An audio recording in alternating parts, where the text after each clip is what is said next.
High বন্ধুরা, দেশ থেকে যারা দেখছো বা দেশের বাইরে থেকে যারা দেখছো তাদের সকলকে রং বেরং 24 চ্যানেলে স্বাগত জানাচ্ছি। আমি একটা নতুন ব্লগ নিয়ে চলে এলাম। পুরী থেকে তো আমি চলে এসেছি বেশ কিছুদিন হলো। মন মেজাজ খুব একটা ভালো নেই, এসে মনে হচ্ছে আবার যেন কোথাও ঘুরতে যাই।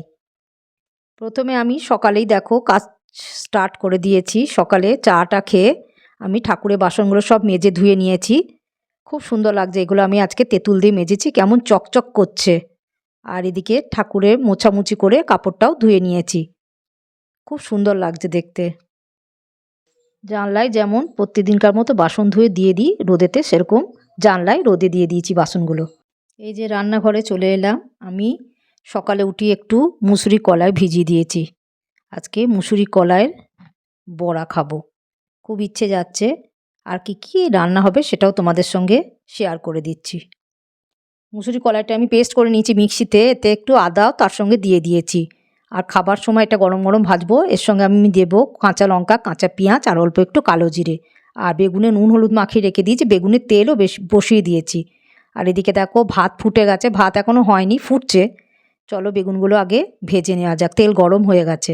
শীতকালের দিনে বেগুন ভাজা, বেগুন পোড়া এগুলো তো মানে খুবই ভালো লাগে খেতে। অল্প একটু রান্না হলেই ভাজাভুজি দিয়ে খাওয়া হয়ে যায় ডাল দিয়ে। আর বেরিয়ে এসে তখন মন মেজাজ খুব একটা ভালো নেই, রান্না করতেও ইচ্ছা করছে না। আর এদিকে দেখো বাটা মাছ, এই বাটা মাছগুলো আজকে আমি একটু অল্প ধনেপাতা আর টমেটো দিয়ে পাতলা করে ঝোল করব। তাতে আদা জিরে ধনে পেস্ট দেবো। আর এখানে বাঁধাকপি ছিল অল্প, সেই বাঁধাকপিটা আমি মটরশুঁটি আর আলু দিয়ে তরকারি করে নিয়েছি। এখানে আমি ধনেপাতাগুলো ভালো করে মানে ধুয়ে আবার জলে ডুবিয়ে রেখে দিয়েছি ঝোলে দেব বলে। আর এখানে একটা পেস্ট বানিয়েছি, যেটা বললাম ঝোলে দেব, আদা জিরে আর ধনে, এটা দিয়ে ঝোলটা করব পাতলা করে। ঝোলটা বসিয়ে দিয়েছি, দেখো এখানে মাছও দিয়ে দিয়েছি, একটু ধনে পাতা দিয়েছি আর টমেটো দিয়ে পাতলা করে ঝোল করেছি। এই ঝোলটা কিন্তু খেতে খুব দারুণ লাগে। তোমরা কি এই ঝোল পছন্দ করো? অতি অবশ্যই কমেন্টে জানাবে। আর আমি বড়াগুলো ভেজে নিয়েছি, গরম গরম পরিবেশন করব, এবার সকলকে খেতে দেব। আমি পুরীধামের সমস্ত ব্লগ দিয়েছি, তোমরা কিন্তু অতি অবশ্যই দেখো আর আমাকে কমেন্টে জানিও কেমন লাগলো। আর এই ব্লগটাও কেমন হয়েছে সেটা অতি অবশ্যই জানাবে।